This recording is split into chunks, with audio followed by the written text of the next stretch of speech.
വേറൊന്നുമില്ല. അത് മാത്രമാണ് അതിലൂടെ ലക്ഷ്യം. ഒരു സ്ത്രീയും പുരുഷനുമായിട്ട് എന്താവും ബന്ധപ്പെടുന്നതിലൂടെ എന്താണ് അവർക്കുണ്ടാകുന്നത്? സാലിഹായ ഒരു കുട്ടിയെ ജനിക്കാൻ, ആ കുട്ടി അള്ളാഹുവിന്റെ ദീനനുസരിച്ചുള്ള ജീവിതം ഇവ നയിക്കുന്നു, ഒരു തലമുറയെ സൃഷ്ടിക്കപ്പെടുന്നു. മാത്രമല്ല അതിലൂടെ ഒരുപാട് കഷ്ടപ്പാടുകളും യാതനകളും രണ്ടുപേരും സഹിക്കാൻ തയ്യാറാകുന്നു. ഒരു കുടുംബത്തിന്റെ പേരിൽ കുട്ടിയെ ഗർഭം ധരിക്കുമ്പോൾ ആ ഗർഭധാരണ വേളയിൽ മാതാവ് സഹിക്കുന്ന യാതന എത്രയാണ്, സ്ത്രീ സഹിക്കുന്ന യാതന എത്രയാണ്. ആ കുട്ടിയെ നൊന്ത് പ്രസവിക്കുന്നു, അവർക്ക് 2 വർഷം മുലയൂട്ടുന്നു. ആ മുലയൂട്ടപ്പെടുന്ന കുട്ടിക്ക് വേണ്ടി രാപകലില്ലാതെ അധ്വാനിക്കാൻ ഭർത്താവാകുന്ന പ്രിയപ്പെട്ട പിതാവ് തയ്യാറാവുന്നു. ഇതൊന്നുമില്ല ഒരു പുരുഷനും ഒരു പെണ്ണും തമ്മിൽ ജീവിതം നയിക്കുമ്പോൾ. അതുകൊണ്ട് തന്നെയാണ് അത്തരത്തിലുള്ള ജീവിതങ്ങൾ ശാശ്വതത്വമാകാത്തത്. 4 കൊല്ലം 5 കൊല്ലം കഴിയുമ്പോഴേ അവർ അടിച്ചു പിരിയുന്നത് മാത്രമല്ല മറ്റൊരു പെണ്ണുമായിട്ട് ഈ പെണ്ണിന് കണക്ഷനാകാൻ. ഈ 2 പുരുഷന്മാർക്കിടയിൽ ഉണ്ടായ ബന്ധം അത് 2 വർഷം കൊണ്ട് മാറുന്നത് എന്തുകൊണ്ട്? അതിലേതെങ്കിലും ഒരു പുരുഷൻ മറ്റൊരു പുരുഷനുമായിട്ട് ലൈംഗിക ബന്ധത്തിലേക്ക് ഏർപ്പെടും. കാരണം ഒരാളെ കൊണ്ട് സംതൃപ്തി അടയാൻ സാധിക്കില്ല. അത് പ്രകൃതി വിരുദ്ധമാണ്. നഊദു ബില്ലാഹ്, അല്ലാഹു നമ്മളെ കാക്കുമാറാവട്ടെ. എവിടെയാണ് എത്തിപ്പോയി നമ്മുടെ ലോകം? എല്ലാ നന്മകളെയും എതിരായി തിന്മകൾക്ക് കുടപിടിക്കുന്ന കാലഘട്ടം. നഊദു ബില്ലാഹ്, അല്ലാഹു നമ്മളെ കാക്കുമാറാവട്ടെ. ഇനി വരും തലമുറയുടെ അവസ്ഥ എന്താണ്? അടുത്ത തലമുറയുടെ അവസ്ഥ എന്താണ്? നമ്മളെ മക്കളെയൊക്കെ പഠിക്കാൻ വിടുന്നു, അവർക്ക് മൊബൈൽ ഫോൺ കൊടുക്കുന്നു. അവരുടെയൊക്കെ കണക്ഷൻ ഏത് കോലത്തിലാകും? ഏതൊക്കെ ബന്ധങ്ങളുണ്ട്? ഏതൊക്കെ വഴിവെട്ട രീതിയിലായി തീർന്നിട്ടുണ്ട്? നഊദു ബില്ലാഹ്, ആരാണ് ഇതൊക്കെ ചിന്തിക്കുക? നമ്മുടെ പെൺകുട്ടികൾ മറ്റൊരു പെൺകുട്ടിയുമായിട്ട് പോലും ചേർന്നിരിക്കാൻ ഭയക്കുന്ന കാലഘട്ടം എന്നർത്ഥം. അവർ തമ്മിൽ ബന്ധം അനാവശ്യമാകുന്ന വൈകല്യങ്ങളിലേക്ക് എത്തിപ്പെടുമോ എന്ന് മാതാപിതാക്കൾ രക്ഷിതാക്കൾ ഭയക്കുന്ന കാലഘട്ടം. വളരെ ശ്രദ്ധിക്കണം നമ്മൾ. ഇനിയുള്ള കാലഘട്ടത്തിൽ എങ്ങനെയാണ്? നമ്മളൊരു പരിപാടിക്ക്, ഒരു പ്രോഗ്രാമിന് ചെല്ലുമ്പോഴും അവിടെയൊക്കെ നമ്മൾ ശ്രദ്ധിക്കണം. നമ്മുടെ മക്കളെയൊക്കെ നമ്മൾ ഗൗനിക്കണം. അവർ ഏത് രീതിക്കാണ് പോകുന്നത്, എവിടെയാണ് നിൽക്കുന്നത്, എവിടെയാണ് കിടക്കുന്നത്, രാത്രിയായാൽ അവരുടെ കിടപ്പ് എവിടെയാണ്, ഇത് രക്ഷിതാക്കൾ ശ്രദ്ധിക്കണം. നമ്മുടെ ബന്ധുവീടുകളിലായിരുന്നാൽ പോലും. കാരണം ഒരു സെക്കൻഡ് മതി ജീവിതം അനാവശ്യമാകുന്ന തലത്തിലേക്ക് എത്തിപ്പെടാൻ. അതുകൊണ്ട് ഗൗരവമായി നമ്മൾ ഇതിനെ കാണണം. അള്ളാഹു നമ്മുടെ മക്കളെ സ്വാലിഹീങ്ങളിൽ ചേർക്കട്ടെ. അതെന്ത് വേണം? എപ്പോഴും ദുആ ചെയ്യണം. അള്ളാഹു എനിക്ക് സ്വാലിഹായ സന്താനത്തെ താ, എനിക്ക് നൽകിയിട്ടുള്ള മക്കളെ സ്വാലിഹീങ്ങളാക്കണേ. റബ്ബനാ ഹബ് ലനാ മിൻ അസ്വാദിനാ വദുർരിയാതിനാ ഖുർറത അയുനിൻ വജഅൽനാ ലിൽ മുത്തഖീന ഇമാമ. എന്റെ ഭാര്യ സന്താനങ്ങളെയെല്ലാം കൺകുളിർമയാകുന്ന ഭാര്യ സന്താനങ്ങളാക്കണേ. എപ്പോഴും സദാസമയം നമ്മൾ ദുആ ചെയ്യണം. അല്ലെങ്കിൽ നമ്മൾ കൈകടിക്കേണ്ടി വരും. നമ്മുടെ മക്കളുടെ കൂട്ടുകെട്ട് ശ്രദ്ധിക്കണം. ആരാണ് അവന്റെ കൂട്ടുകാർ? നമ്മുടെ മകളുടെ കൂട്ടുകെട്ട് ആരാണ്? സ്കൂളിലേക്ക് പോകുമ്പോൾ, മദ്രസയിലേക്ക് പോകുമ്പോൾ അവൾ സ്ഥിരമായി ബന്ധപ്പെടുന്ന കൂട്ടുകാരി ദീനീബോധമുള്ള, മതനിഷ്ഠയുള്ള, ഇസ്ലാമും തഖ്വയും ഒക്കെ ഉള്ളതാകുന്ന കൂട്ടുകാരികളാണോ? ശ്രദ്ധിക്കണം നമ്മൾ. നിസ്കാരം ഇല്ലാത്തവനായിട്ട് മക്കളെ കണക്ട് ചെയ്താൽ അവൻ നിസ്കാരമില്ലാത്തവനാകും. നിസ്കാരമുണ്ടെങ്കിൽ പോലും അത് ഇല്ലാതാവും. ഉറപ്പാണത്. മൊബൈൽ ഫോണിന് അഡിക്റ്റ് ആകുന്ന ഒരു കൂട്ടുകാരനുമായി, അല്ലെങ്കിൽ അശ്ലീല ചുവയുള്ള സംസാരമുള്ള ഒരു കൂട്ടുകാരനുമായി നിന്റെ മകനെയോ മകളെയോ ബന്ധപ്പെടുത്തിയാൽ ആ മകനും മകളും അതേ രീതിക്ക് എത്തിപ്പെടും. അതിൽ സംശയമില്ല. അതിന് വലിയ കാലതാമസമൊന്നും വേണ്ട. കുറഞ്ഞ കാലഘട്ടം കൊണ്ട് തന്നെ ആ രീതിയിലേക്ക് എത്തിപ്പെടും. അതുകൊണ്ട് നമ്മൾ ശ്രദ്ധിക്കണം. എന്താണ് അവന്റെ അവസ്ഥ?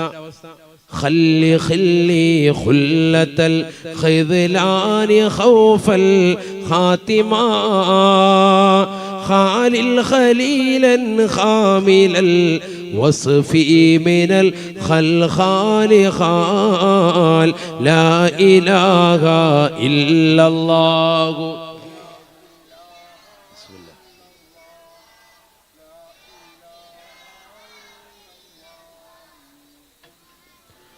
ഖല്ലി, നീ ഒഴിവാക്കണേ. ഖല്ലി, എന്റെ സഹോദര. ഖുല്ലത്തൽ ഖിദ്ലാനി, നിന്യന്മാരുമായിട്ടുള്ള സാവാസത്തെ നീ ഒഴിവാക്കണം. ഖൗഫൽ ഖാത്തിമ, ആഖിറത്തെ ഭയപ്പെട്ടതിന് വേണ്ടി. മരണാനന്തര ജീവിതം എങ്ങനെയാകുമെന്ന് ഓർത്ത് അവിടെ രക്ഷപ്പെടാൻ വേണ്ടി ഇവിടെയുള്ള ദുഷിച്ച കൂട്ടുകെട്ടൊക്കെ ഒഴിവാക്കണം. ഇതുവരെ ഒഴിവാക്കിയിട്ടില്ലെങ്കിൽ ഇനി നിർബന്ധമായിട്ട് ഒഴിവാക്കണം. കാരണം നമുക്ക് എങ്ങനെയെങ്കിലും രക്ഷപ്പെടണം. ഇവിടെ ദുനിയാവിൽ SSLCയോ അല്ലെങ്കിൽ നീറ്റ് എക്സാമിലോ അല്ലെങ്കിൽ +2 ഒന്നും ജയിച്ചോണ്ടൊന്നും ഒരു വിശേഷവും ഇല്ല. ഇവിടെ കുറെ സർട്ടിഫിക്കറ്റ് കിട്ടുന്നതല്ലാതെ ഇതൊന്നും കാര്യമില്ല. യഥാർത്ഥ പരീക്ഷ എന്ന് പറയുന്നത് ആഖിറത്തിലേക്കുള്ളതാകുന്ന പരീക്ഷയാണ്. അതാണ് ഈ നടന്നുകൊണ്ടിരിക്കുന്നത്. അതിൽ നിന്റെ നിസ്കാരം, നിന്റെ ഇബാദത്ത്, നിന്റെ തഖ്വ എത്രത്തോളം ഉണ്ടോ അതനുസരിച്ച് അവിടെ നീ രക്ഷപ്പെടും. അതുകൊണ്ട് എല്ലാ ദുഷിച്ച കൂട്ടുകെട്ടുകളെ ഒഴിവാക്കണം. ഖാലിൽ ഖലീലൻ ഖാമിലൽ വസ്ഫി മിനൽ ഖൽഖാലി ഖാലിൻ. എല്ലാ മ്ലേച്ഛതകളിൽ നിന്നും ഒഴിവായിട്ടുള്ള നല്ല സൽവൃത്തരാകുന്ന സച്ചരിതരാകുന്ന കൂട്ടുകാരെ കണ്ടെത്തി അവരുമായി ബന്ധം സ്ഥാപിക്കണം. അങ്ങനത്തെ കൂട്ടുകാരില്ലെങ്കിൽ അവരെ കണ്ടെത്തി ബന്ധം സ്ഥാപിക്കണം, എങ്കിലേ രക്ഷപ്പെടുകയുള്ളൂ. നല്ല സുഹൃത്ത് വലയം ഉണ്ടാക്കണം. ഇരിക്കുന്ന ഓരോരുത്തരും, ഞാൻ എന്നെയും നിങ്ങളെയും ഓരോരുത്തരും, സഹോദരിമാർ അവരെയും ഓരോരുത്തരും ഒന്ന് ചിന്തിക്കട്ടെ, നമ്മുടെ കൂട്ടുകെട്ട് ആരാണ് സഹോദരങ്ങളെ? നമ്മൾ എന്തുകൊണ്ടാണ് നിസ്കാരമില്ലാതായി പോയത്? നമുക്കെന്തുകൊണ്ട് ജുമുഅ നഷ്ടപ്പെട്ടു പോയി? നമുക്കെന്തുകൊണ്ട് വലിയ വലിയ വഅലിന്റെ സദസ്സുകൾ നഷ്ടപ്പെട്ടു പോയി? നമുക്കെന്തുകൊണ്ട് അറിവിന്റെ സദസ്സുകൾ ഒരു 10 മിനിറ്റ് ഇരിക്കാൻ മനസ്സില്ലാതായി പോയി? നമ്മൾ എന്തുകൊണ്ട് സദക്ക നൽകാതായി പോയി? എന്തുകൊണ്ട് നമ്മൾ എന്തുകൊണ്ട് ആത്മീയമാകുന്ന അറിവുകൾ നേടുന്നതിൽ പിറകോട്ട് പോയി? രാവിലെ നമ്മൾ എഴുന്നേറ്റ് വീടിന്റെ വാതിൽക്കൽ തന്നെ വന്നു, അവിടെ നല്ലൊരു പുസ്തകം ഇരിപ്പുണ്ട്, ദീനിയായ പുസ്തകമാണ്, അതവിടെ ഇരിപ്പുണ്ട്. അതിന് നമ്മൾ മുൻതൂക്കം കൊടുക്കുമോ? രാവിലെ വരുന്നതാകുന്ന പത്രമോ അല്ലെങ്കിൽ മറ്റേതെങ്കിലും വാരികയ്ക്കോ ഏതിനാ നമ്മൾ മുൻതൂക്കം കൊടുക്കുക? വായിക്കാൻ കൂടുതൽ സമയം വേണ്ട. നമ്മുടെ mobile phone, apple mobile phone ആണെങ്കിൽ ആപ്പ് സ്റ്റോർ വഴിയും, ആൻഡ്രോയിഡ് മൊബൈൽ ഫോൺ ആണെങ്കിൽ ആൻഡ്രോയിഡിന്റെ വെർഷൻ വഴിയും തീർച്ചയായിട്ടും എല്ലാവർക്കും കൃത്യമായിട്ട് ഡൗൺലോഡ് ചെയ്യാം, ഫ്രീ ആയിട്ട് ഡൗൺലോഡ് ചെയ്യാം. പ്ലേ സ്റ്റോർ വഴിയും ഒക്കെ ഡൗൺലോഡ് ചെയ്യാം. എന്ത്? ഖുർആൻ ഡൗൺലോഡ് ചെയ്യാം, ഫ്രീ ആണ്. ഒരു 5 പൈസ മുതൽ മുടക്കില്ല. കുറഞ്ഞ MB വേണമെന്ന് മാത്രം, നെറ്റ് വേണം. ഖുർആൻ ഡൗൺലോഡ് ചെയ്തിട്ട് എത്ര ആളുകൾ നമ്മുടെ മൊബൈലിൽ യാത്ര ചെയ്യുന്ന സമയത്തോ ഖുർആൻ ഓതുന്നവരുണ്ട്? എത്ര പേരുണ്ട്? എന്നാൽ ഇതേ മൊബൈൽ ഫോണിൽ തന്നെ എത്രയോ ആപ്പുകൾ വ്യത്യസ്ത ആവശ്യങ്ങൾക്ക് വേണ്ടി, ട്രെയിനിന് വേണ്ടി, ബസ്സിന് വേണ്ടി, ഫ്ലൈറ്റ് ടിക്കറ്റ് വേണ്ടി ഒക്കെ നമ്മൾ ഇൻസ്റ്റാൾ ചെയ്തിട്ടുണ്ട്. സുരക്ഷിതത്തിന് വേണ്ടിയൊക്കെ എത്രയോ ആപ്പുകൾ നമ്മൾ ഇൻസ്റ്റാൾ ചെയ്തിട്ടുണ്ട്. പല ഫയലുകളും മാതാപിതാക്കൾ പോലും അറിയാത്ത എത്രയോ അശ്ലീല വീഡിയോകൾ വരെ ഹൈഡ് ചെയ്യാൻ വേണ്ടി നമ്മൾ എത്രയോ ആപ്പുകൾ ഇൻസ്റ്റാൾ ചെയ്ത ചെറുപ്പക്കാരുണ്ട്, അല്ലേ? പക്ഷെ ഖുർആൻ നമ്മളൊരു 10 MB പോലും ചെലവാക്കിയിട്ട് നമ്മൾ അത് ഇൻസ്റ്റാൾ ചെയ്ത് ഓതാൻ നമ്മൾ ആരും തയ്യാറാകുന്നില്ല. ഫ്രീ ആയിട്ട് കിട്ടും, ആപ്പ് സ്റ്റോർ വഴിയും പ്ലേ സ്റ്റോർ വഴിയും. ഇനി അത് ഡൗൺലോഡ് ചെയ്തവരെ വെറുതെ മൊബൈൽ വെച്ചതല്ലാതെ ഓതുന്നവരില്ല. എവിടെയാണ് നമ്മുടെ അവസ്ഥ? യാത്ര പോകുന്ന സന്ദർഭങ്ങളിൽ ഓതാവല്ലോ, എപ്പോഴും കൂടെ ഉള്ളതാണല്ലോ മൊബൈൽ ഫോൺ. പക്ഷെ ഈ മൊബൈൽ ഫോണിൽ തന്നെ ഖുർആൻ ഉണ്ടായിരിക്കെ തന്നെ അതിനുള്ളിലതാകുന്ന വാട്സാപ്പും ഫേസ്ബുക്കും എത്ര മണിക്കൂറാ സഹോദരങ്ങളെ നമ്മൾ ഉപയോഗിക്കുന്നത്? നമ്മൾ നമ്മുടെ സമയങ്ങളെ അനാവശ്യ മേഖലകളിൽ കൊന്നുകളയുന്നത് എത്രയാണ്? നമ്മുടെ ഓരോ സമയവും വിലപ്പെട്ടതാണ്. ഫേസ്ബുക്കിലും വാട്സാപ്പും ഒക്കെ ഉപയോഗിക്കുന്നവർ ചിന്തിക്കിൻ, നാളെ ആഖിറത്തിലെത്തുമ്പോൾ ഈ സമയവും സന്ദർഭവും ഒക്കെ നിനക്കെതിരാകും. നിന്റെ കൂടുതൽ സമയം നീ സോഷ്യൽ മീഡിയയുമായി നീ പരതാൻ പാടില്ല. അതിലെന്തെങ്കിലും ആത്മീയപരമാകുന്ന അറിവോ അല്ലെങ്കിൽ ഭൗതികപരമാകുന്ന അറിവോ സമ്പാദിക്കുക എന്നുള്ളതല്ലാതെ അനാവശ്യ മേഖലകളിലേക്ക് നീ തിരിയാൻ പാടില്ല. ഇത് രണ്ടും നേടിയാൽ തന്നെയും അള്ളാഹുവിനെ ഓർത്ത് സ്മരിക്കുന്ന ചില സമയങ്ങളും സന്ദർഭങ്ങളും ഉണ്ട്. നിന്റെ നിസ്കാരം, നിന്റെ ഇബാദത്ത് അതിന് തടസ്സമാകാൻ പാടില്ല. അതിന്റെ സമയം ഇത് മാറ്റി വെക്കണം, ഇല്ലെങ്കിൽ പോയി. ബഹുമാനപ്പെട്ട മർഹൂം ഷേഖുന തഴവ ഉസ്താദ് അവറുകൾ, അള്ളാഹുവിന്റെ ദറജ ഉയർത്തട്ടെ. എന്റെ ഉമ്മയുടെ ഉപ്പയാണ്, നിങ്ങൾക്കെല്ലാം അറിയാം. ബഹുമാനപ്പെട്ടവർ അവസാന കാലഘട്ടമായപ്പോ അവിടുന്ന് വഫാത്തിന്റെ സന്ദർഭത്തിന്റെ സമയമൊക്കെ ആദ്യത്തെ സമയത്ത് ആലിമീങ്ങൾക്ക് കൊടുക്കുന്നത് 3 മിനിറ്റാണ് സംസാരിക്കാൻ. ആലിമാണോ 3 മിനിറ്റ്, സാധാരണക്കാരനാണോ 2 മിനിറ്റ്, അതിനപ്പുറത്തേക്ക് സംസാരം ഇല്ല. 3 മിനിറ്റ് ആവുമ്പോൾ അദ്ദേഹം പറയും കാര്യം കഴിഞ്ഞില്ലേ, 3 മിനിറ്റിനുള്ളിൽ വർത്തമാനം പറഞ്ഞ് തീർത്തോണം. ദ്വാരപ്പിക്കാനുണ്ടെങ്കിൽ, മസ്അല ചോദിക്കാനുണ്ടെങ്കിൽ വിഷയം പറഞ്ഞ് തീർക്കണം. എന്താ കാര്യം? 3 മിനിറ്റ് കഴിയുമ്പോൾ അദ്ദേഹം പറയും, എനിക്ക് നിങ്ങളോട് ഇനി സംസാരിച്ചിരിക്കാൻ സമയമില്ല, കാരണം എനിക്ക് എൻ്റെതായ സമയം ഇവിടെ കുറഞ്ഞുകൊണ്ടിരിക്കുകയാണ്, ദുന്യാവ് നഷ്ടപ്പെട്ടുകൊണ്ടിരിക്കുകയാണ്. നിങ്ങളോട് കഥ പറഞ്ഞുകൊണ്ടിരിക്കാതെ എനിക്ക് സമയമില്ല. എനിക്ക് എന്റേതായ അമൽ ചെയ്യാനുള്ള സന്ദർഭവും സമയവും നഷ്ടപ്പെട്ടുകൊണ്ടിരിക്കുകയാണ്. അതുകൊണ്ട് 3 മിനിറ്റ് മതി, ധാരാളമായി. ആലിമിനെ ബൈക്ക് വെക്കോ? ആലിമായ മനുഷ്യനാണോ ബൈക്ക് വെക്കോ? നിങ്ങൾ നിങ്ങളുടെ പണി ചെയ്തോ. അതുകൊണ്ട് എന്തായി? അവരൊക്കെ സമുന്നതരായ പണ്ഡിതന്മാരായി മാറി. ഇന്നും ലോകം അവരെ ആദരിക്കുന്നു. തഴവ എന്ന ഗ്രാമം നമ്മൾ എവിടെ ചെന്ന് പറഞ്ഞാലും എല്ലാ സ്ഥലങ്ങളിലും എത്തിപ്പെട്ടു. ഇന്നിപ്പോ സോഷ്യൽ മീഡിയ അധികരിച്ച കാലഘട്ടം. ഇന്നിപ്പോ യൂട്യൂബ് എടുത്ത് കുമ്മനോത്സാഹം അടിച്ചാൽ നിങ്ങൾക്ക് പ്രഭാഷണം കിട്ടുന്ന കാലഘട്ടം. വീട്ടിൻ്റെ അകത്തളങ്ങളിൽ ഇരുന്നാൽ കിട്ടുന്ന കാലഘട്ടം. ഇതൊന്നുമില്ലാത്ത കാലഘട്ടത്തിൽ ഫേസ്ബുക്ക് ഇല്ല, വാട്സാപ്പ് ഇല്ല, സോഷ്യൽ മീഡിയയുടെ തരംഗങ്ങളില്ല, ഒരു ടെലഗ്രാമോ മറ്റൊന്നുമില്ലാത്തതാകുന്ന ഒരു കാലഘട്ടത്തിൽ ബഹുമാനപ്പെട്ട തഴവ ഉസ്താദ് എത്തിപ്പെടാത്ത സ്ഥലം ഏതാണ് സഹോദരങ്ങളെ? ഈ കൊച്ചു കേരളത്തിൽ നമ്മൾ ചിന്തിക്കണം. ഞാൻ എവിടെ ചെന്നാൽ അവിടെയൊക്കെ പറയും, ഇവിടെ ഇങ്ങടെ വല്യുപ്പ 10 ദിവസം പാത് പറഞ്ഞാൽ, ഇവിടെ ഇങ്ങടെ വല്യുപ്പ 7 ദിവസം പറഞ്ഞാൽ. കോഴിക്കോട് കുറ്റിച്ചിറയിൽ തുടർച്ചയായി ബഹുമാനപ്പെട്ടവർ 68 ദിവസം തുടർച്ചയായി വാന്ന് പറഞ്ഞത് ഇന്ന് വരെ കേരളത്തിൽ മറ്റൊരു പ്രഭാഷകൻ മറികടക്കാൻ സാധിച്ചിട്ടില്ല. നമ്മൾ മനസ്സിലാക്കണം. ഒരു നാട്ടിൽ ഇത്ര ദിവസം 68 ദിവസം തുടർച്ചയായി ഒരു വിഷയത്തെ സംബന്ധിച്ച് വാന്ന് പറയാൻ. എന്നിട്ട് ആ വിഷയം തീർന്നോ? ഇല്ല, അടുത്ത വർഷം 1 മാസം കൂടി ഡേറ്റ് കൊടുത്തിട്ടാണ് ആ വിഷയം പൂർത്തീകരിച്ചത്. അത്രയേറെ അറിവിന്റെ ആഴിയിലൂടെ സഞ്ചരിച്ച മഹാന്മാർ അവർ നമ്മുടെ തൊട്ടടുത്ത ആളുകളാണ്. മനസ്സിലാക്കണം. നമ്മൾ 4 ദിവസം വാത് കഴിഞ്ഞപ്പോ തന്നെ മടുത്ത് എഴുന്നേക്കാണ്, അതൊക്കെ പാട്ടും പാടി പോവുക, അസ്സലാമു അലൈക്കും, മതിയായി, എല്ലാം കഴിഞ്ഞ് അമലൊക്കെ ചെയ്തോളാം ഉസ്താദേ. 4 ദിവസമായേ ഉള്ളൂ. ബൈ ബൈ, അടുത്ത വർഷം കാണാം. അതാ നാടിന്റെ കൗമിന്റെ പ്രത്യേകതയും കൂടിയാണ്. മലബാറിൽ അങ്ങനെയാണല്ലോ. വയത് കേൾക്കാൻ കാണിക്കുന്ന ഒരു കൗതുകവും താല്പര്യവും അവർക്ക് കൊടുക്കുന്ന അറിവനുസരിച്ചുള്ള അമലും അത്രമേൽ വലുതായിരുന്നു. മനസ്സിലാക്കണം.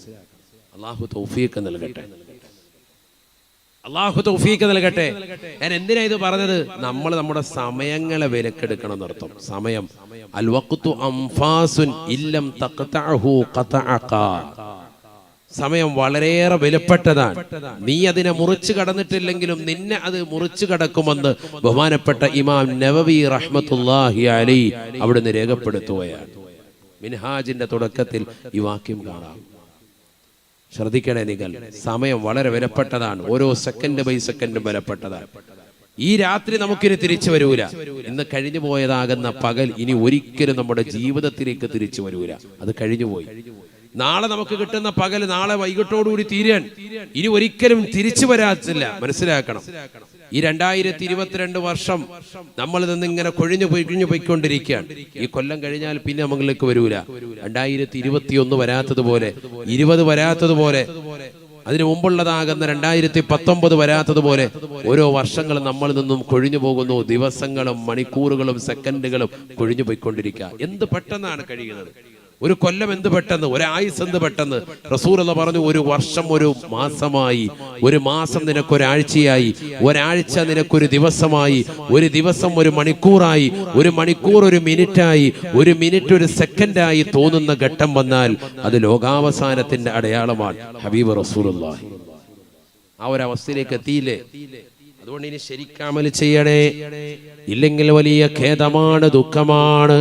നാളെ ആഖിറത്തിലേക്ക് എത്തുമ്പോൾ ചില ആളുകൾ കൈകടിക്കുമേ. ഒറ്റ ആയത്ത് കേട്ടിട്ടു എന്നിട്ട് ദുആരക്ക ഇൻഷാ അല്ലാഹ്.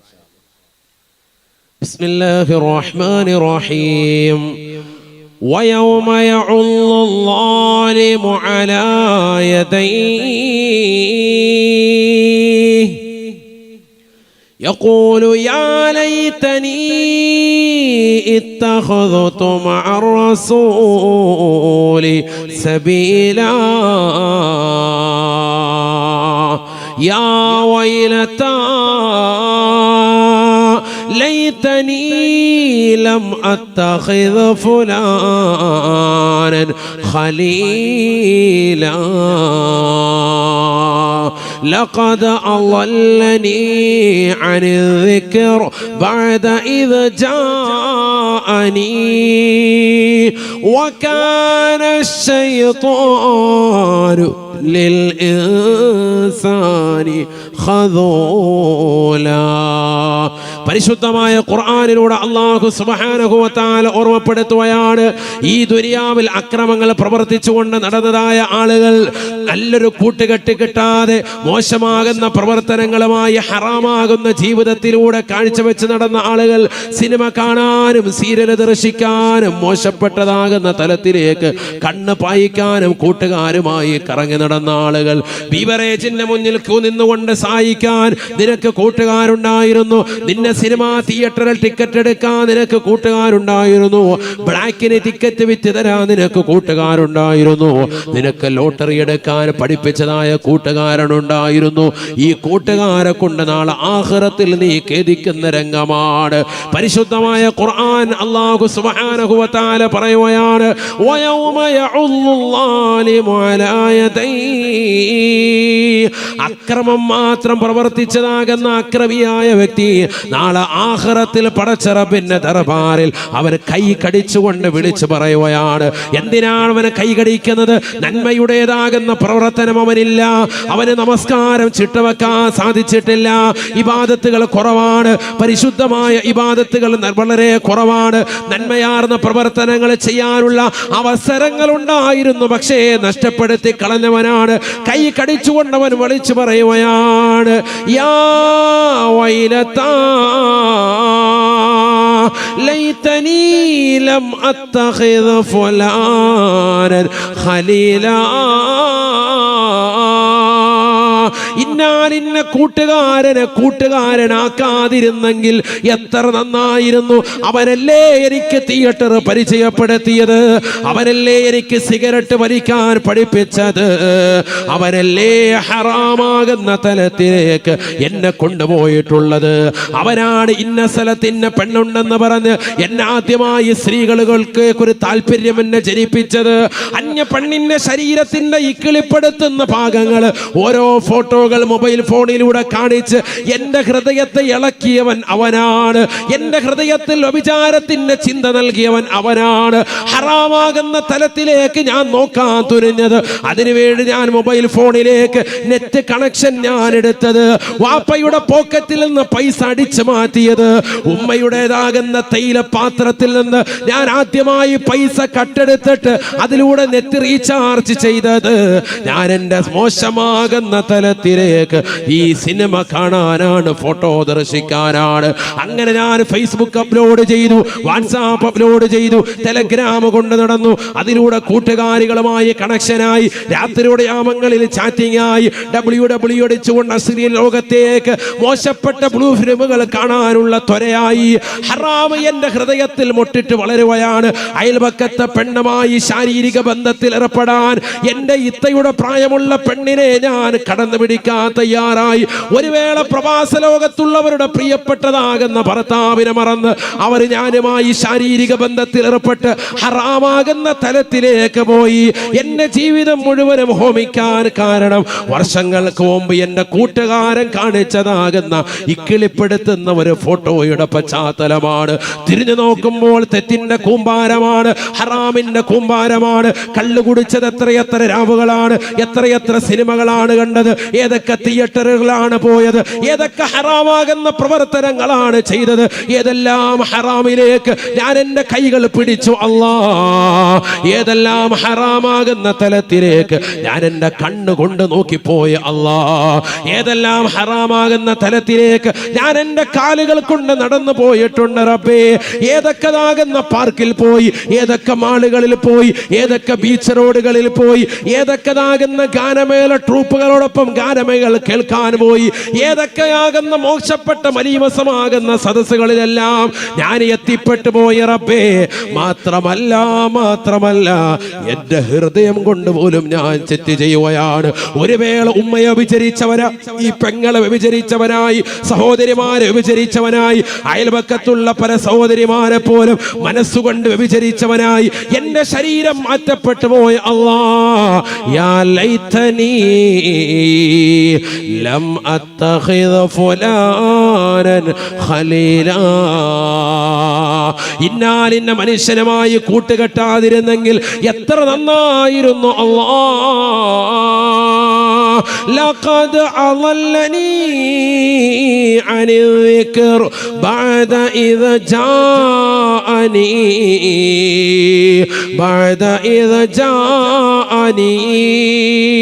വിശുദ്ധമായ ഖുർആൻ ധാരാളം കേട്ടവനാണ് ഞാൻ. ഒരുപാട് വാദിന്റെ സദസ്സിൽ പോയവനാണ് ഞാൻ. ജുമഅക്ക് പ്രഭാഷണങ്ങൾ കേട്ടവനാണ് ഞാൻ. വാദുകൾ ധാരാളം കേട്ടവനാണ് ഞാൻ. യൂട്യൂബിലൂടെ സമുന്നതരാകുന്ന പണ്ഡിതന്മാരുടെ പ്രഭാഷണങ്ങൾ രാത്രിയിൽ കേട്ടുകൊണ്ട് കടന്നുറങ്ങിയവനാണ്. പക്ഷെ ഒരു വേള എന്റെ ഹൃദയത്തെ ഒന്ന് ചാഞ്ചല്യപ്പെടുത്താൻ എന്റെ കൂട്ടുകാരൻ തയ്യാറായി. അവൻ വാട്സാപ്പിൽ എനിക്കൊരു ലിങ്ക് അയച്ചു തന്നു. അതിലൊന്ന് കയറി നോക്കാൻ പറഞ്ഞു. അപ്പോഴാണ് ഹറാമിലേക്ക് എന്റെ കണ്ണൊന്ന് പോയത്. ഇതെവിടെ കിട്ടുമെന്നുള്ള അന്വേഷണമായി പല വീഡിയോകൾ പരതിക്കൊണ്ട് എന്റെ രാത്രികളെ ഞാൻ സജീവമാക്കി. പരിശുദ്ധമാക്കപ്പെട്ട റമദാൻ എനിക്ക് നഷ്ടപ്പെട്ടു പോയി. ആ റമദാനിന്റെ 27-ാം രാവ്, ആ റമദാനിന്റെ 21-ാം രാവ്, റമദാനിന്റെ 23-ാം രാവ്, റമദാനിൻ്റെതാകുന്ന 25-ാം രാവ്, റമദാനിന്റെ 29-ാം രാവ്, പരിശുദ്ധമായ ലൈലത്തുൽ ഖദറിന്റെ രാവ്, പുണ്യമാക്കപ്പെട്ട പെരുന്നാളുകളുടെ രാവുകൾ, റജബിന്റെ രാവ്, ശഅബാനിന്റെ രാവ്, പരിശുദ്ധമായ ദുൽഹിജ്ജയുടെ 10 രാവുകൾ, മുഹറത്തിന്റെ പവിത്രമായ രാവുകൾ എന്ന് വേണ്ട ജീവിതത്തിൽ സുകൃതം അനുഷ്ഠിച്ചാൽ വലിയ വലിയ നേട്ടം കൊയ്തെടുക്കാൻ സാധിക്കുന്ന പുണ്യമായ രാവുകൾ എനിക്ക് നഷ്ടപ്പെട്ടു പോകാൻ കാരണം അന്നത്തെ രാത്രിയിൽ കൂട്ടുകാരൻ അയച്ചതാകുന്ന ഒരു ലിങ്കാണ്. അതിൽ കയറിയതിൽ പിന്നെ എന്റെ കണ്ണുകൾ ഹറാമല്ലാതെ തേടുന്നില്ല, എന്റെ കൈകൾ ഹറാമിലേക്കല്ലാതെ ചലിക്കുന്നില്ല. ഞാൻ വാട്സാപ്പിലൂടെ അന്യ പെണ്ണിനെ ഒന്ന് ഹലോ ചെയ്തതേയുള്ളൂ. അവന് തിരിച്ചൊരു വർത്തമാനം പറഞ്ഞു. അതിലൂടെ ഞാൻ അവളുമായി ചാറ്റിംഗ് ആയി. ഇന്ന് ഉറക്കമില്ലാത്ത രാവുകളാണ് എനിക്ക് അവൾ സമ്മാനിക്കുന്നത്. അവൾ ഇതാ കുളിക്കാൻ പോകുമ്പോഴും മൊബൈൽ ഫോൺ കൊണ്ടുപോയാണ്. ആ മൊബൈൽ ഫോണിലൂടെ ഹറാം ഷൂട്ട് ചെയ്ത് എനിക്ക് അയച്ചു തരുകയാണ്. വീഡിയോ ക്ലിപ്പുകൾ കണ്ടുകൊണ്ട് ഞാൻ ആസ്വദിക്കുകയാണ്. ഹറാമാകുന്ന ജീവിതം നയിക്കുകയാണ്. പലിശയുമായി ബന്ധപ്പെട്ട ജീവിതം നയിക്കുകയാണ്. ലോട്ടറി എടുത്തുകൊണ്ട് ജീവിക്കുകയാണ്. ലക്ഷക്കണക്കിന് രൂപ കൊണ്ടുപോയി ബാങ്കിൽ നിക്ഷേപിച്ചിട്ട് അതിൽ നിന്ന് കിട്ടുന്ന നാണയത്തൊട്ടുകൊണ്ട് ഇൻട്രസ്റ്റ് കൊണ്ട് ഞാൻ എൻ്റെ ജീവിതത്തെ ധന്യമാക്കുകയാണ്. ജീവിതം മുഴുവനും ഹറാമാണ്. ഞാൻ നോക്കുന്നത് ഹറാമാണ്. ഞാൻ പിടിക്കുന്നത് ഹറാമാണ്. ഞാൻ നടക്കുന്നത് ഹറാമാണ്. നിഷിദ്ധമായ പ്രവർത്തനങ്ങളിലേക്കല്ലാതെ എൻ്റെ ഹൃദയം പോകുന്നില്ല, എൻ്റെ ചിന്താമണ്ഡലം പോകുന്നില്ല, എൻ്റെ കൈകൾ എത്തുന്നില്ല, എൻ്റെ കാലുകൾ ചലിക്കുന്നില്ല. എവിടേക്കാണ് ഞാൻ എത്തിപ്പോയത്? എന്തേ എനിക്ക് സംഭവിച്ചു പോയി? ഒരു കാലഘട്ടത്തിൽ പള്ളിയുടെ അകത്തലങ്ങളിൽ കഴിഞ്ഞവനായിരുന്നു. ജുമുഅ ജമാഅത്തുകളെ ശ്രദ്ധിച്ചവനായിരുന്നു. നോമ്പുകൾ നോറ്റി വീട്ടിയവനായിരുന്നു. എവിടെയും എനിക്കൊരു തകരാറ് സംഭവിച്ചു പോയി. എന്നെ പിശാച് വശംവദനാക്കി എന്നെ പിടിച്ചുകൊണ്ടുപോയി. എനിക്ക് നരകത്തെ കുറിച്ച് ഭയപ്പാടില്ല, എനിക്ക് ഖബറിനെ കുറിച്ച് ഭയപ്പാടില്ല, എനിക്ക് ആഖിറത്തെ കുറിച്ച് ഓർമ്മയില്ല, എനിക്ക് നന്മ ചെയ്യണമെന്നുള്ള ചിന്തയില്ല. എനിക്ക് ജീവിതം എപ്പോഴും മോശപ്പെട്ട ജീവിതമായി നടന്നാൽ മതി. ലൈംഗിക ബന്ധത്തിലേക്ക് വല്ലാത്ത താല്പര്യമായി. എനിക്ക് വിദ്യാഭ്യാസം വേണ്ട, എനിക്ക് നന്മയാർന്ന ജീവിതം വേണ്ട. എൻ്റെ പഠിപ്പും എൻ്റെ വിദ്യാഭ്യാസവും ഒക്കെ ധാർമ്മികമാകുന്ന അറിവുകളെല്ലാം ഞാൻ പരിപൂർണമായി അടിയറ വച്ചു. എന്തേ കാരണമെന്നറിയുമോ? യാ ലൈതനീ ലം അത്തഖിദ് ഫുലാനൻ ഖലീലാ. എനിക്കൊരു കൂട്ടുകാരനുണ്ടായി റബ്ബേ. അവനാണ് എന്നെ മോശമായ രീതിയിൽ കൊണ്ടുപോയത്. അവനാണ് എന്നെ ഇത്തരത്തിലേക്ക് എത്തിച്ചത്. അല്ലാ, എന്നെ ഒന്ന് രക്ഷിക്കണേ നാഥാ. ആഖിറത്തിലേക്ക് പടച്ച റബ്ബിന്റെ ദർബാറിൽ വെച്ചുകൊണ്ട് അല്ലാഹുവിന്റെ ഹദറത്തിൽ വെച്ചുകൊണ്ട് പറയുകയാണ്, ഒരാളും രക്ഷിക്കാനില്ല സ്വഹാബ. അല്ലാഹുവിന്റെ റസൂൽ സ്വഹാബത്തിനോട് പറയുകയാണ്, സ്വഹാബ, മഹ്ശറയിൽ ഒരാളും മറ്റൊരാളെ രക്ഷിക്കുകയില്ല. വലാ യസ്അലു ഹമീമുൻ ഹമീമാ. ഈ ദുനിയാവിൽ നിനക്ക് വലിയ ചങ്ക് പ്രോയായിരിക്കും, വലിയ കൂട്ടുകാരനായിരിക്കും. പക്ഷെ ആഖിറത്തിൽ നിന്റെ ശിക്ഷ ഏറ്റെടുക്കാൻ ഒരു കൂട്ടുകാരനും തയ്യാറാവുകയില്ല. വലാ യസ്അലു ഹമീമുൻ ഹമീമാ. ഒരു കൂട്ടുകാരൻ മറ്റൊരു കൂട്ടുകാരന് തുണയാകാത്ത സ്ഥലമാണ് മഹ്ശറ. മഹ്ശറ യുബസ്സറൂനഹും. അന്ന് നീ ചെയ്തതാകുന്ന തെറ്റുകുറ്റങ്ങളെ പടച്ച റബ്ബ് നിന്റെ മുന്നിലേക്ക് വരി വരിയായി കാണിച്ചു കൊടുക്കുകയാണ്. എല്ലാം പടച്ച റബ്ബ് കാണിച്ചു നൽകുകയാണ്. അപ്പോഴാണ് തെറ്റുകുറ്റങ്ങൾ ചെയ്ത വ്യക്തികൾ യവദ്ദുൽ മുജ്രിമു ലൗ യഫ്തദീ മിൻ അദാബി യൗമിഇദിൻ ബിബനീ കത്തിച്ചൊലിക്കുന്ന നരകത്തെ മുന്നിൽ കൊണ്ടുവന്ന് വിചാരണ ചെയ്യുമ്പോ, കത്തിയാളുന്ന നരകത്തെ നിന്റെ മുന്നിൽ കൊണ്ടുവന്ന് വിചാരണ ചെയ്യുമ്പോ, സൂര്യനെ തലക്ക് മീതെ കൊണ്ടുവന്ന് പടച്ചറപ്പിന്റെ ദർബാറിൽ അല്ലാഹു സുബ്ഹാനഹു വ തആല വിചാരണ നടത്തുമ്പോ, സർവ്വ അമ്പിയാക്കളും ഔലിയാക്കളും മഹാന്മാരും മഹിളകളും ഇന്ന് ജീവിച്ചിരിക്കുന്നവരും കഴിഞ്ഞുപോയവരും വരാനിരിക്കുന്ന ജനകോടികളും പടച്ചറപ്പിന്റെ മുന്നിൽ നമ്മുടെ ശിരസ്കരായി നിലകൊള്ളുന്ന സമയത്ത് വിചാരണ ഘട്ടത്തിൽ അവൻ ചിന്തിക്കുകയാണ്, അല്ലാഹുവേ പടച്ചറപ്പേ, ലൗ യഫ്തദീ മിൻ അദാബി യൗമിഇദിൻ ബിബനീ. തമ്മാടിയായ മനുഷ്യൻ പടച്ചറപ്പിനോട് പറയുകയാണ്, അല്ലാഹുവേ പടച്ചറപ്പേ, ഈ വലിയതാകുന്ന ശിക്ഷയിൽ നിന്ന് ഞാനൊന്ന് മാറിക്കട്ടെ അല്ലാ. എന്റെ പ്രിയപ്പെട്ടതാകുന്ന മകൻ, എന്റെ രക്തത്തിലൂടെ പിറന്നതാകുന്ന പൊന്നുമോനെ എനിക്ക് പകരമായി നൽകാം അല്ലാ. വസാഹിബതിഹി വഅഖീ, എന്റെ പ്രിയപ്പെട്ടവരെ ഈ നരകത്തിലേക്ക് എറിയാൻ നൽകാം അല്ലാ. 3000 വർഷം നിരന്തരമായി കത്തിക്കപ്പെട്ട നരകത്തിലേക്ക് എന്നെ എറിയരുത് റബ്ബേ. എന്റെ മകനെ നൽകാം, എന്റെ ഭാര്യയെ നൽകാം, എന്റെ സഹോദരനെ നൽകാം അല്ലാ. വഫസീലതിഹി അല്ലതി തുബി വമൻ ഫിൽ അർളി ജമീഅ ثم ينجي. ലോകത്തുള്ളതാകുന്ന ഏത് വ്യക്തിയെയും നീ ചോദിച്ചോ, ആരെ വേണമെങ്കിലും അവരുടെ പാദസേവ നടത്തിയിട്ട് ഈ നരകത്തിലേക്ക് എനിക്ക് പകരമായി പ്രായച്ചിത്തമായി നരകത്തിലേക്ക് എറിയാൻ നൽകാം അല്ലാ. എന്നെ നരകത്തിലേക്ക് ഇടരുത് റബ്ബേ, എന്നെ നരകത്തിലേക്ക് ഇടരുത് അല്ലാ. നേരിട്ട് നരകത്തെ കാണുമ്പോൾ തമ്മാടികളാകുന്ന ആളുകൾ നാളെ പറയുമത്രേ, ഈ വചനം പറയാതെ ഒരു നിസ്കരിക്കാത്തവനും പോവുകയില്ല, ഈ വചനം പറയാതെ ഒരു കള്ളു കുടിക്കുന്നവനും പോവുകയില്ല, ഈ വചനം പറയാതെ ഒരു വ്യഭിചരിച്ചവനും പോവുകയില്ല, ഈ വചനം പറയാതെ സിനിമ കണ്ട ഒരു വ്യക്തിയും പോവുകയില്ല, ഈ വചനം പറയാതെ സീരിയൽ കണ്ട ഒരു പെണ്ണും പോകുകയില്ല. എല്ലാ തെമ്മാടികളും നാളെ ആഖിറത്തിൽ നരകത്തെ കണ്ടുകൊണ്ട് പറയുകയാണ്, എനിക്ക് പകരം എന്റെ മകനെ നൽകാം, എന്റെ ഭാര്യയെ നൽകാം, എന്റെ മക്കളെ നൽകാം, എന്റെ കുടുംബത്തെ നൽകാം. ലോകത്താരെ വേണമെങ്കിലും ചോദിച്ചോ റബ്ബേ, ആരെ വേണമെങ്കിലും നൽകാം അല്ലാ. ثم ينجي, എന്നെ ഒന്ന് രക്ഷപ്പെടുത്തി തരുമോ അല്ലാ, എന്നെ ഒന്ന് രക്ഷപ്പെടുത്തണം. ഇവരെയെല്ലാം നരകത്തിലിട്ടുകൊണ്ട് നീ കത്തിച്ചാമ്പലാക്കിയാലും എനിക്ക് പ്രശ്നമില്ല. ദുനിയാവിൽ ജീവിച്ചിരിക്കുന്ന സമയത്ത് നിന്റെ പൊന്നുമോന് ഒരു ചെറിയ രീതിയിൽ കൈവരലൊന്ന് പൊള്ളിയാൽ രാത്രിയിൽ തന്നെ ഹോസ്പിറ്റലിലേക്ക് കൊണ്ടുപോകുന്ന ഉപ്പയാണ് ആഖിറത്തിൽ തീക്കുണ്ടാരത്തിലേക്ക് മക്കളെ വലിച്ചെറിയാൻ പറയുന്നത്. എന്തുകൊണ്ട്? നരകത്തിന്റെ ഭീകരത അത്രമേൽ വലുതാണ്. ഇതിലേക്ക് ഞാൻ ചാടിക്കൊള്ളാം, എന്റെ മകനെ ഒഴിവാക്കുന്ന ഒരു ഉപ്പയും പറയുകയില്ല. എന്നെ പടച്ചറപ്പ് ഒഴിവാക്ക്, എന്റെ മകനെ നരകത്തിലേക്ക് ഇട്ടോ അല്ലാ. വാപ്പമാര് പറഞ്ഞ് കൈയൊഴിയുകയാണ്, ഭാര്യമാര് ഭർത്താവിനെ പറഞ്ഞ് കൈയൊഴിയുകയാണ്, ഭർത്താവ് ഭാര്യയെ പറഞ്ഞ് കൈയൊഴിയുകയാണ്. ഈ രീതിയിൽ എനിക്ക് രക്ഷ നൽകണമെന്ന് പടച്ചറപ്പിനോട് പറയുമ്പോ അല്ല പറയുന്ന മറുപടിയുണ്ട്, കല്ലാ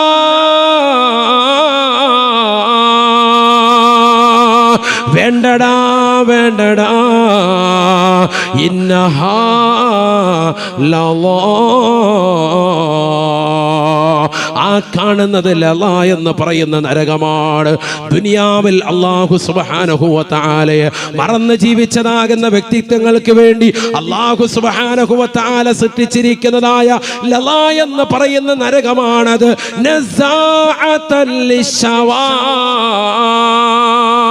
നിന്റെ തലയുടെ മൂർധാവിനെ ചുട്ടെടുക്കുന്നതായ നരകമാണ്, നരകമാണ്. ചെറുപ്പക്കാരെ, യുവാക്കളെ, യുവതികളെ, നിങ്ങളിതാ അറേബ്യൻ ഹോട്ടലുകളിൽ പോയിരുന്നുകൊണ്ട് ഷവായ തിന്നവരില്ലേ, ഷവർമ കഴിച്ചവരില്ലേ, അൽഫാം കഴിച്ചവരില്ലേ? ഷവായ എന്ന പദം എവിടെ നിന്നാണ് വന്നത്? നരകത്തിന്റെ ശിക്ഷയെ കുറിച്ച് വിവരിച്ചെടുത്താണ് ഖുർആൻ. പരിശോധിച്ചു നോക്ക്. നസാഅതൻ ലിശവാ, നസാഅതൻ ലിശവാ, നിന്റെ തലയുടെ മൂർധാവ് ചില്ലും കൂട്ടിലിട്ടുകൊണ്ട് ചിക്കൻ അത് പൊരിച്ചെടുക്കുന്നത് പോലെ നിന്റെ തലച്ചോറ് അല്ലാഹു കരിച്ചെടുക്കുമേ, പൊരിച്ചെടുക്കുമേ എന്ന് വിശുദ്ധമായ ഖുർആൻ. ലള എന്ന നരകത്തിന്റെ പ്രത്യേകതയാണ് തദ്ഉ മൻ അദ്ബറ വതവല്ല. ഈ ദുനിയാവിൽ അടിച്ചു പൊളിച്ച് രസിച്ച് രമിച്ചതാകുന്ന വ്യക്തികൾക്ക് ആഖിറത്തിൽ നൽകുന്ന ശിക്ഷ കണ്ട്, നരകത്തിന്റെ ഭീകരമാകുന്ന ദർശനം കണ്ട് പിറകോട്ടോടി മാറുന്ന ആളുകളെ ലള എന്ന് പറയുന്ന നരകം ഓടിച്ചെന്നുകൊണ്ട് വിഴുങ്ങുകയാണ്, വിളിക്കുകയാണ് പിറകോട്ട് പോകുന്നവരെ, കടന്നു വരുക, കടന്നു വരുക, നിനക്കുള്ളതാണ് ഈ നരകം. നിന്റെ രോമകൂപങ്ങൾ കരിച്ചു കളയുന്നതാണ്, നിന്റെ തലച്ചോറ് കരിക്കുന്നതാണ്, അതിനെ പൊരിച്ചെടുക്കുന്നതാണ്. തീർന്നില്ല.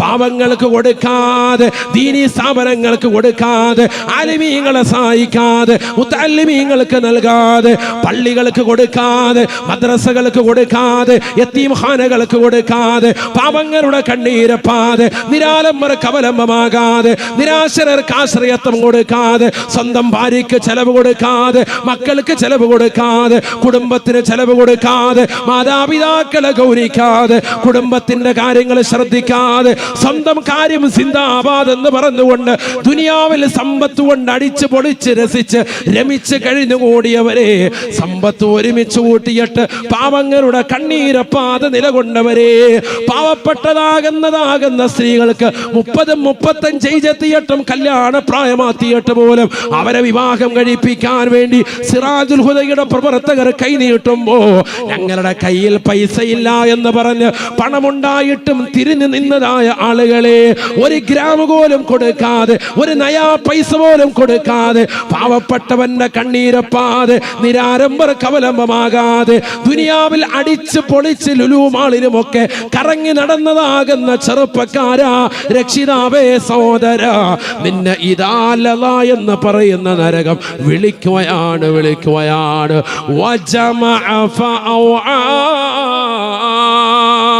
സമ്പത്ത് ഒരുമിച്ച് കൂട്ടി ആളുകളെ പ്രത്യേകം ഇദാ ലള എന്ന് പറയുന്ന നരകം വിളിക്കുകയാണ്.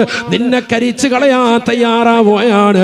നീ ദുനിയാവിൽ 60-70 വയസ്സ് ജീവിച്ചവനല്ലേ, ഖുർആനിന്റെ വചനങ്ങൾ കേട്ടവനല്ലേ, ഹദീസ് കേട്ടവനല്ലേ, വഅദ് ശ്രവിച്ചവനല്ലേ, എന്തേ അമൽ ചെയ്യാതെ പോയത്, എന്തേ നിസ്കരിക്കാതെ പോയത്, എന്തേ മാതാപിതാക്കളെ തെറി വിളിച്ച് നടന്നത്, അവരെ പറഞ്ഞതനുസരിക്കാതെ അവരെ കരയിപ്പിച്ചുകൊണ്ട് നടന്നവനല്ലേ, ഇന്നിതാ അനുഭവിക്കടാ, നിനക്കൊരു തിരിച്ചു പോക്കുമില്ല. നിന്നെ ഇതാ ഈ ലള എന്ന നരകത്തിൽ പ്രവേശിപ്പിക്കുമേ എന്ന് വിശുദ്ധമായ ഖുർആൻ. അല്ലാഹു നമ്മളെ കാക്കുമാറാവട്ടെ. ആ നരകകുണ്ടാരത്തിലേക്ക് എറിയപ്പെടാതെ നമ്മുടെ ജീവിതം സംരക്ഷിക്കപ്പെടണമെങ്കിൽ ഈ കുറഞ്ഞ കാലഘട്ട ജീവിതത്തിൽ നന്മയാർന്ന പ്രവർത്തനങ്ങൾ ചെയ്തു മുന്നേറണം. അല്ലാഹു തൗഫീഖ് തരട്ടെ. ഏതാ ഉസ്താദ് നന്മ?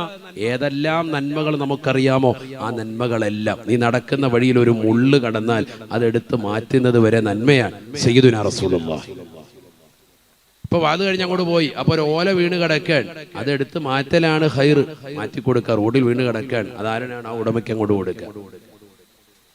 അതാണ്. അങ്ങനെ ഏതെല്ലാം നന്മകൾ ചെയ്യാൻ സാധിക്കും. മറ്റൊരാൾക്ക് ബുദ്ധിമുട്ടായിട്ട് തോന്നുന്ന ഒരു കാര്യമാണ്. വഴിയിൽ നടന്ന തടസ്സം അത് മാറ്റിക്കൊടുത്തു. ഒരു മ്ലേച്ഛത കണ്ടത് മാറ്റിക്കൊടുത്തു. ഒരു എലി എവിടെയെങ്കിലും കടന്ന് ചത്ത് കണ്ടു, അതിനെ കുഴിച്ചിട്ടു. ഒരു പട്ടി എവിടെയെങ്കിലും, ഒരു നായ എന്നാ ചത്ത് കിടക്കുന്നു, അതിനെ കുഴിച്ചിടാൻ തയ്യാറാകുക. ഇത് ചത്ത പൂച്ചയും എലിയൊക്കെ കൊണ്ടുവന്ന് ഹൈവേ കൊണ്ടിട്ടേക്കാൻ, നാഷണൽ ഹൈവേ 2 കിലോമീറ്റർ അപ്പുറത്തോട്ട് പോയാൽ മതിയല്ലോ, ഹൈവേ കൊണ്ടിട്ടേക്കാൻ, വണ്ടി കയറിപ്പിക്കോട്ടെ. ഇല്ലെങ്കിൽ ഇവിടുന്ന് എടുത്തിട്ട് അപ്പുറത്തെ പറമ്പിലോട്ട് ബിസ്മില്ലാഹി തവക്കലതു അലല്ലാഹ്. അതിനൊക്കെ വലിയ ബിസ്മിയാ അരിയായിട്ട് ഹജിയാര, അതിനൊന്നും ബിസ്മി ഉറക്കത്തില്ല. അങ്ങനെ ആകാൻ പാടില്ല. അള്ളാഹു നമ്മളെ കാക്കുമാറാവട്ടെ. എന്തൊക്കെ നന്മ നമുക്ക് നമ്മുടെ ഈ കുറഞ്ഞ കാലഘട്ട ജീവിതത്തിൽ ചെയ്യാൻ സാധിക്കുമോ അതൊക്കെ ചെയ്യണം. കാരണം വയസ്സ് എത്രയായി? ഇവിടെ 60 കഴിഞ്ഞു, 70 കഴിഞ്ഞു, 80 എത്തി. ഇനി ഇല്ല ആയുസ്. മുത്തുനബിക്ക് വയസ്സ് 63 ആയിരുന്നു. 60ന്റെയും 70ന്റെയും ഇടയിലാണ് എന്റെ ഉമ്മത്തിന്റെ ആയുസ് എന്ന് ഹബീബ് റസൂലുള്ളാഹി. അതിലേക്ക് ചേർത്ത് നോക്കിയിട്ട് വളരെ കുറഞ്ഞ ആയുസേ ഇനിയുള്ളൂ. അതുകൊണ്ട് ഇനി അമൽ ചെയ്യാനുള്ള സമയം പോലും നമുക്കില്ല. അതുകൊണ്ട് മുന്നേറിക്കോ, കുറഞ്ഞ സമയങ്ങൾ ഉപയോഗപ്പെടുത്തി അല്ലാഹു അനുഗ്രഹിക്കുമാറാവട്ടെ.